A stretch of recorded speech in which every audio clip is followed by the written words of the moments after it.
Thank you very much. What does the Peace Prize mean to you personally, sir?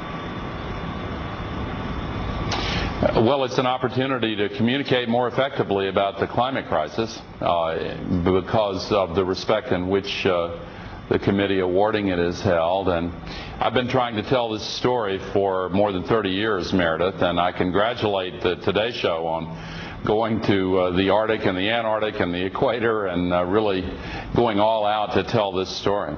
You know, back in 1992, the first President Bush called you Ozone Man. He ridiculed your efforts to bring attention to climate change. He even called you crazy at one point. So is this vindication of a sort for you? Well, it's not about me. It's about getting this message out to as many people as possible, as quickly as possible. We face a planetary emergency, Meredith. The climate crisis is by far the biggest challenge human civilization has ever faced. And we're putting 70 million tons of global warming pollution into the Earth's atmosphere every single day, as if it's an open sewer.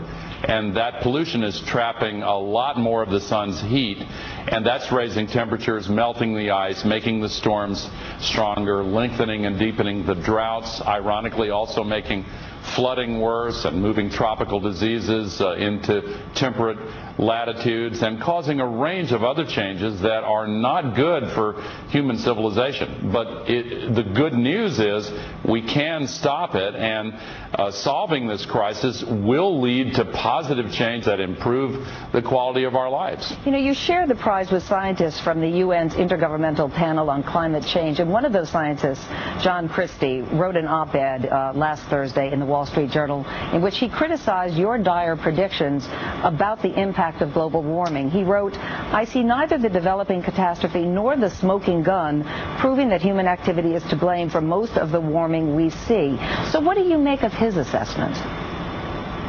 Well, he's an outlier. He no longer belongs to the IPCC, and he is way outside the scientific consensus.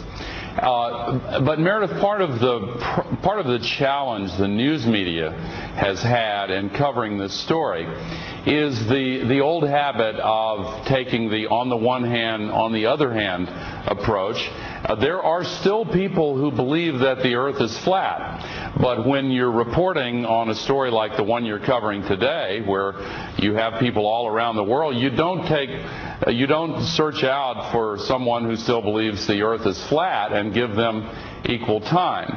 And the reason the IPCC was awarded the Nobel Peace Prize, the thousands of scientists who make up that group have for almost 20 years now created a very strong scientific consensus that is as strong a consensus as you'll ever see in science, that the climate crisis is real, human beings are responsible for it, the results would be very bad for the United States and for the entire world community, all human beings, unless we do something about it, and there is still time to solve it. And very quickly, I have to ask you about the presidential race. Barack Obama has said that you could serve in a very senior capacity in his administration. I know you say you're not going to run for president, but have you talked to him at all about that? Would you like to serve in his administration should he be president? I haven't talked to any of the candidates.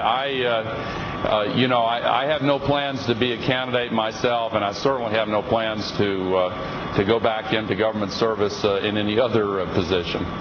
All right. Well, Vice President Al Gore, thank you so much for your insight this morning. And again, congratulations. Thank you, and thanks again to the Today Show. Thank you.